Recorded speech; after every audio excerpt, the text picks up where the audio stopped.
Welcome to this park.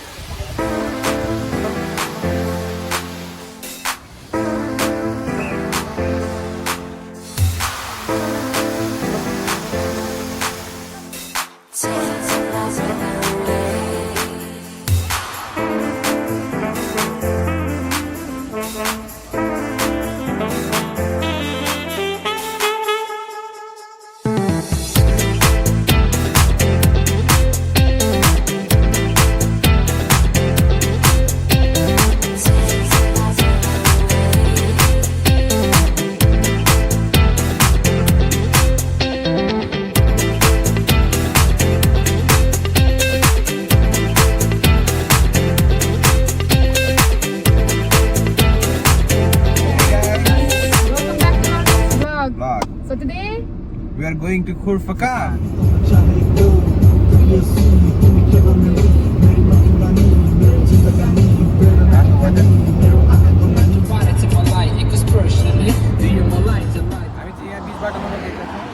Highway हो खुर्फकान जाने highway हो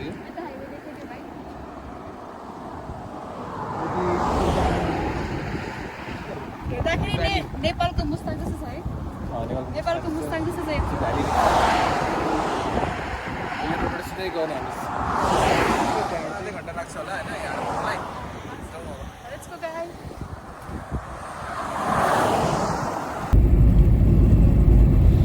ल हामी चाहिँ सिस पार्क आइपुग्यौँ यहाँबाट राइट गयो भने चाहिँ सिस पार्क आउँछ अब लेफ्ट टर्न आउँछ अर्को टर्न आउँछ हामी टर्नतिर नजाने यहाँ राइटतिर जाने पार्कतिर यो सिस पार्क हो So guys, let's check a view. I love this view. Welcome to this park गाडी चाहिँ तल पार्क गरेर माथि हामी हिँड्दै आएको छौँ सिस पार्क अब यहाँ आएर चाहिँ मलाई के लाइक भयो भने गोदावरी आएको जस्तो लागिरहेको छ यहाँ पुरा पिकनिक मनाइरहेको छ यहाँबाट चाहिँ इन्ट्रान्सबाट नै झर्ना देखिन्छ यो पार्क चाहिँ फ्री हो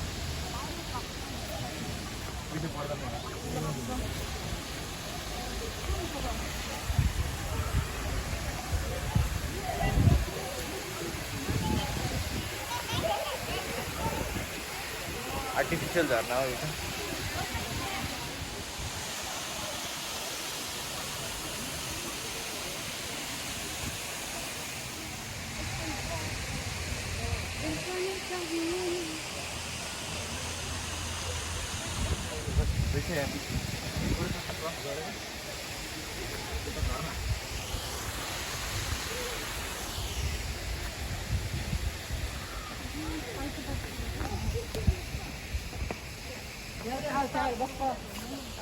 let's go.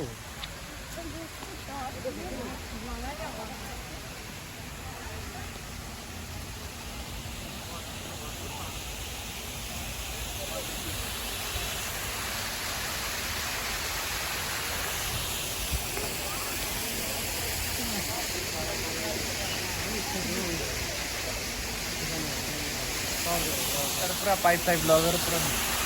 मजाको झर्ना बनाएर नेचुरल फिलिङ्स दिइरहेको अब हामी चाहिँ हाम्रो यसो माथितिर गयो डाँडासम्म माथि टुप्पोसम्म जाने हो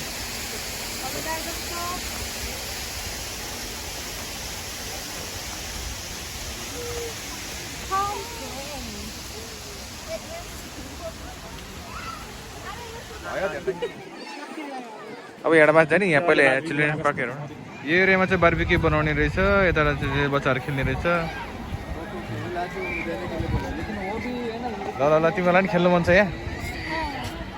झुन्ड्यो नि त एकचोटि तर बच्चाहरू टन्नै छ के झुन्ड्यो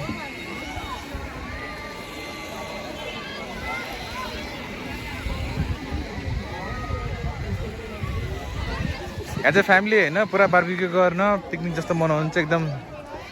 सही ठाउँ रहेछ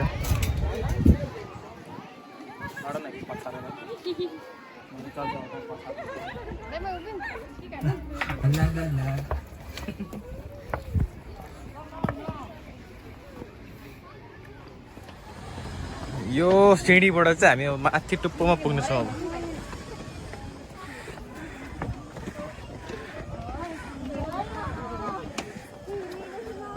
तिम्रो धेरै टाइम पछि यस्तो पहाड चढ्यो होला है स्वयम्भूको भर्याङ चढे जस्तो फिल भयो क्या तिमीलाई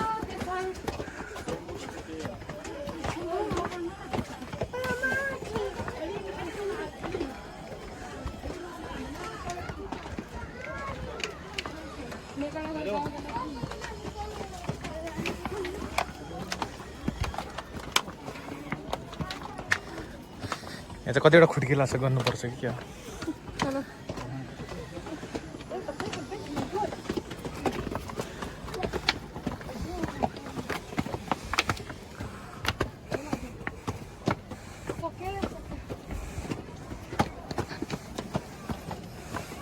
चढ्दै स्यास्या पो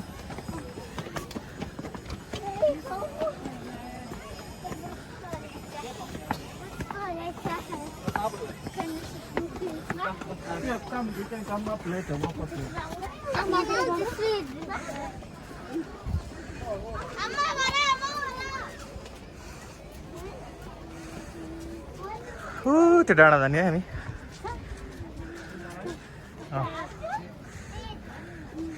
राम्रो व्यवस्थित बनाएर छ यहाँ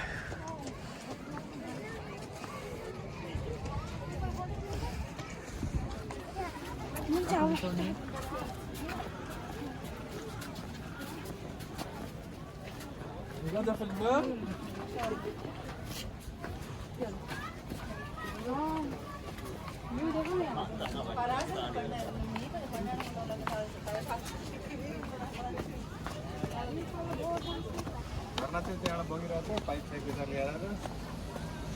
पुगिसकिने कि त्यही हो गाडी पार्किङहरू यहाँ मान्छे फेरि चढ्यो त्यहाँबाट के बन्द गर्दै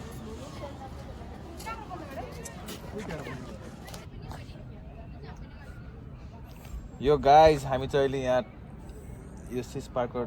माथि डाँडामा आइपुगेछौँ welcome back to my Coca-Cola vlog guys कस्तो फिल भइरहेछ चाहिँ यहाँ खालि चिसो मौसम छ है बादल पनि पुरा लागिरहेको कस्तै फिल भइरहेछ निलो निलो बादल पेट चाहिँ हल्का के गरिरहेछ थकाइ लाग्यो तलबाट माथि आउँदा नि थकै लाग्यो त्यो हिँड्ने बानी हराइसकेछ भन्ने जस्तो लाग्यो भाइ तिमीलाई थकाइ लाग्यो लाग्यो पानी खायो छैन पानी खानुपर्छ तल गएर अब चाहिँ हाम्रो नेक्स्ट डेस्टिनेसन नयाँ खोलेको वाटरफल त्यहाँ पुजेरामा चाहिँ यहाँ नजिकै छ यहाँ जानुपर्छ है यो ल यो ठाउँ चाहिँ यस्तो छ है भर्याङ एनर्जी नै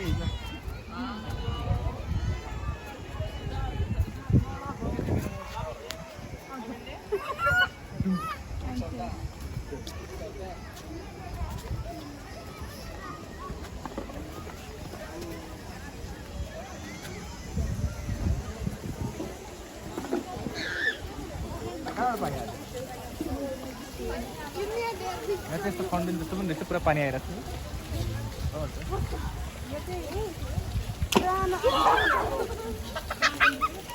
छ सिस पार्क चाहिँ सक्यो अब हामी कहाँ जाने अब हामी अर्को वाटरफल जाने हो सोचिरहेको होइन खाना खान जाने बारबिक्यू बनेर चाहिँ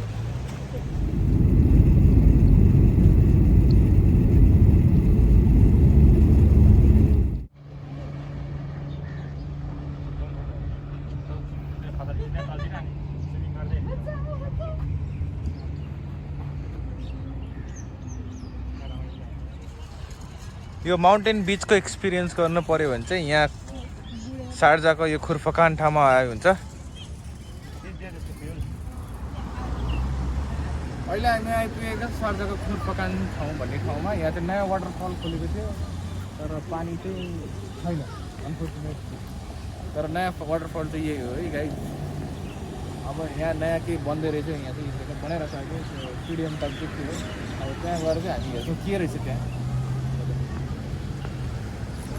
यहाँ कन्स्ट्रक्सनको काम चाहिँ भत्ताभत भइरहेछ यो चाँडै नै खोल्छ होला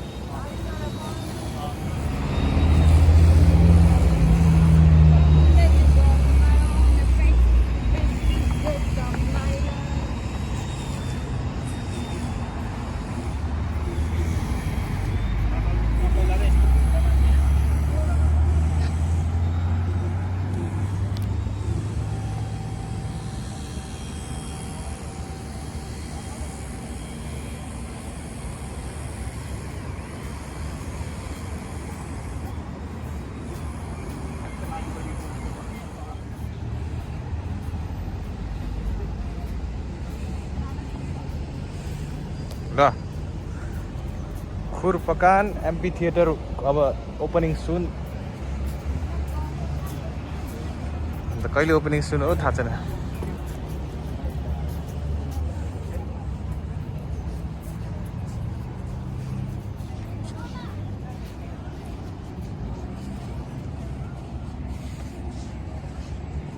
अहिले हामी खुरफकानको यो भर्खरै बन्दै गरेको एम्पी थिएटरमा छौँ जहाँसम्म मलाई लाग्छ यो चाँडै खोल्दैछ यो अहिले यहाँ कन्स्ट्रक्सनको काम चाहिँ भइरहेछ त्यो कन्स्ट्रक्सनको काम सकिसकेपछि चाहिँ चाँडै खुल्छ र अनि यहाँ अब के हेर्न पाइन्छ यहाँले त्यो टिभी हेर्ने के हो तर यसो हेर्दाखेरि चाहिँ यो पुरानो जमानाको त्यो ग्ल्याडिएटर मुभीको टाइपको हुन्छ नि सबको माथि बसेर होइन हेर्नु खान्छ ठाउँ पनि एकदम खुला छ रमाइलो छ यहाँ ठिक्क अगाडि चाहिँ यहाँ माउन्टेन बिच एकदम कम्बिनेसन बिच माउन्टेन र थिएटरको है एकदम राम्रो बनाएको छ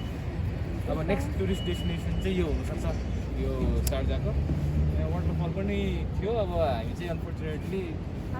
आज बन्द भएर पानी नै झरेन त्यहाँ अब हेरौँ घुमौँ आजको हाम्रो यो हाम्रो यात्रा चाहिँ यहीँ समाप्त सकिन्छ भयो अब हामीले वाटरफल पनि हेरेर भएन अब नेक्स्ट भिडियोमा चाहिँ हामी यो वाटरफल पनि देख्छौँ त्यति बेलासम्म